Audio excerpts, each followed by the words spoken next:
47 corporate कंपन्यांचा समावेश आहे की ज्या कंपन्यांनी 5,000 कोटी रुपयांपेक्षा जास्त किमतीचं रकमेचं कर्ज घेतलंय.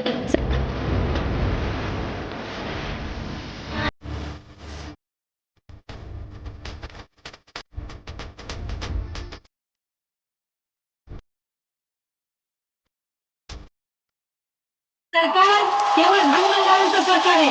हे सरकार केवळ कारखानदारांचं सरकार आहे आणि त्या कारखानदारांचं भांडवलदारांचं सरकार आहे असं मी म्हणते, कारण मागच्या 10 वर्षामध्ये या सरकारमध्ये सार्वजनिक बँकांनी जवळपास 16,35,000 कोटी रुपयांचं कर्ज हे बुडीत खात्यामध्ये टाकलेलं आहे आणि ही माहिती स्वतः केंद्र सरकारने दिली.